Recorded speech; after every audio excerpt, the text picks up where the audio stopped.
চেঁচাচ্ছিস কেন? ভয় পেয়ে যাবো তো, পড়ে যাবো তো আমি। এ কি নীলু, ও ওখানে কি, তুমি ওখানে কি করছো? আরে উপরে উঠতে গেলে কেন? কেন উঠেছো উপরে? আরে আমাকে বলবে তো। হ্যাঁ, এখন এসব কাজ করার কি দরকার? তোমাকে কে বলেছে? তুমি আমাকে বলতে আমি মই এনে দিতাম। উপরে মই আছে। না না ঠিক আছে, দিদিভাই বললো যে মই নেই, অসুবিধা নেই। ও জানে না, ও কিচ্ছু জানে না। ওকে জিজ্ঞাসা করেছো কেন? আমাকে জিজ্ঞাসা করবে তো। চিলেকোটার ঘরে মই আছে, আমি এনে দিচ্ছি, দাঁড়াও। আরে বাবা, তুই তো কালই আমাকে বললি ওপরে উঠে সাফসুতরো করবি। তুই যে আজকে কোমর বেঁধে নেমে পড়বি, আমি কি করে বুঝবো সেটা? আমি তো অনির্বাণকে জিজ্ঞাসা করতে ভুলে গেছি। তুই নাম শিখিয়ে ওখান থেকে নাম বলছি। আরে বাবা, রান্নাটা হয়ে গেছে, তারপর ভাবলাম এটাই বার বাকি রেখে লাভ কি, তাই করে দিচ্ছি। পড়ে থাক ওটা, তুই এক্ষুনি নাম নিচে। ওসব করতে হবে না তোকে, নাম না নীলু। আরে না, অসুবিধা নেই, আমার অভ্যেস হয়ে গেছে। আমাদের অসুবিধা আছে, তুমি নেমে এসো তো। আরে বাবা,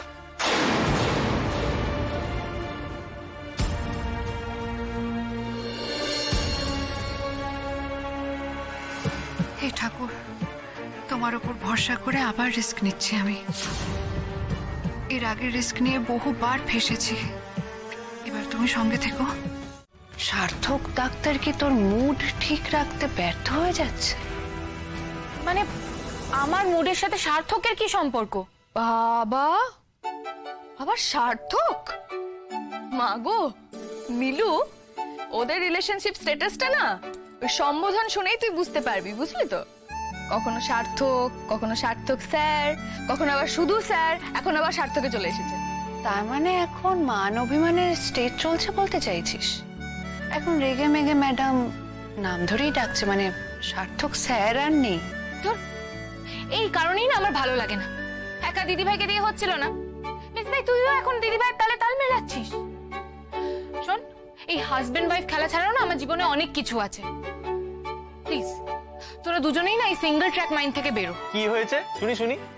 কে হাজবেন্ড, কার ওয়াইফ, কি আমিও শুনি একটু। কি হয়েছে? আমার লিটল সিসকে কে ডিস্টার্ব করেছে আমি শুনি, আমি জানতে চাই। আর কি সিঙ্গেল ট্র্যাক? আমি করে দিচ্ছি মাল্টি ট্র্যাক, তুমি শুধু আমাকে বলো না কে ডিস্টার্ব করেছে তোমাকে। এ কি, ওকে চা কফি কেউ কিছু দেয়নি? আরে কলেজ থেকে এসেছে, ওকে কিছু দেবে তো। তুমি কি খাবে আমাকে বলো, চা না কফি? আর সাথে কি নেবে সেটাও বলো, আমি করে আনছি, বলো। না না, তোমাকে যেতে হবে না, আমি যাচ্ছি, সবার জন্য চা কফি না নিয়ে না না আসি। না, দরকার নেই দরকার নেই। তোমার দিদি ভাই আমাকে সেই ট্রেনিং দিয়ে দিয়েছে। আর তাছাড়া লিটল সিসের জন্য চা কফি বানানো তো আমার জন্য ভাগ্যের ব্যাপার।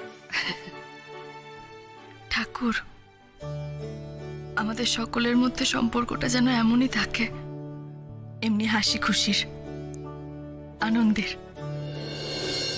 যেন যেন আবার কোনো কালো মেঘ আমাদের জীবনে নেমে না আসে ঠাকুর। কেমন সুন্দর লাগছে সবটা দেখতে। যে আসছে সে যেন এরকমটা দেখেই বড় হয়। অনির্বাণদা, তোমাকে কোথাও যেতে হবে না, আমি যাচ্ছি, সবার জন্য চা কফি বানিয়ে নিয়ে আসছি। তুমি সকাল থেকে অনেক কাজ করেছো, আর তুমি চা বানাতে যাবে, 5টা বাসন এটো করবে, তখন লোক এসে কথা শোনাবে। আমি যাচ্ছি, 5 মিনিটের ব্যাপার। তোমরা বলো না কে কি খাবে। এই দিদি ভাই, তুই চা না কফি? এই না না না, দাঁড়া, তোর এতবার চা কফি খাওয়াটা উচিত হবে না, দাঁড়া। ওমা, কেন কেন? তোরা খাবি, আমি দেখবো নাকি? দেখবি কেন, আমি তোর জন্য হেলথ ড্রিঙ্ক নিয়ে আসছি। তোর বাবা, এই তোদের পাল্লায় পড়ে না চায়ের নেশাটাও আমার গেল মনে হচ্ছে। দাঁড়া, আমি নিয়ে আসছি। আমাদের আপকামিং ডিভোর্স সেলিব্রেট করার জন্য।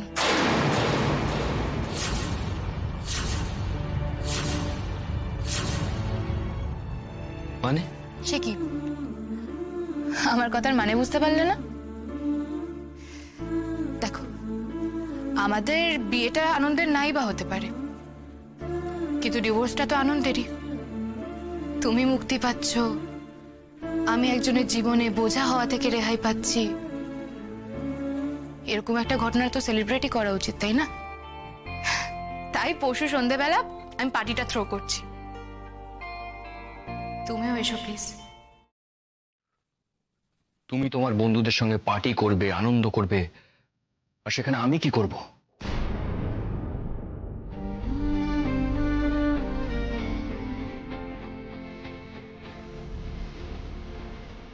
কষ্ট পেয়েছো তো? খারাপ লেগেছে তোমার? আমাকে খুব জোরে বকে দাও না। আমি কেন ডিভোর্সটা নিয়ে আনন্দ করছি সেটা নিয়ে ঝগড়া করো। বলো না, বলো না আমাকে ভালোবাসো।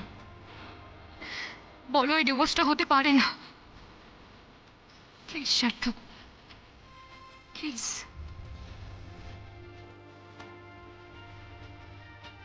অফিসের পার্টিতে ইনভাইট করে আমাকে দেখিয়ে দেখিয়ে তুমি আনন্দ করে আমাকে কষ্ট দিতে চাইছো? বেশ, আমিও তোমাকে কষ্ট দেব। এনিওয়ে,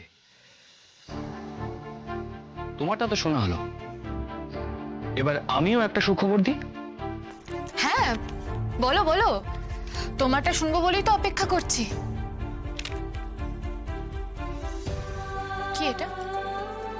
খুলে দেখো।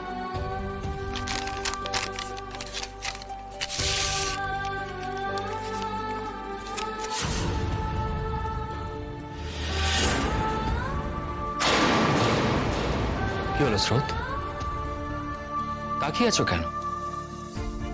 তুমি তোমার মতো আনন্দ করতে থাকো, আর আমিও এদিকে কাজটা এগোতে থাকি, যাতে তোমার জীবনে বড় আনন্দের দিন খুব তাড়াতাড়ি আসে। তারপর তুমি আর আমি দুজনে মিলে এটা সই করে লয়ারকে দিয়ে দেবো। ও, তুমি যখন এতটা কাজ এগিয়ে রেখেছো, আমিও কিছুটা কাজ এগিয়ে রাখি, তোমারই সুবিধা হবে।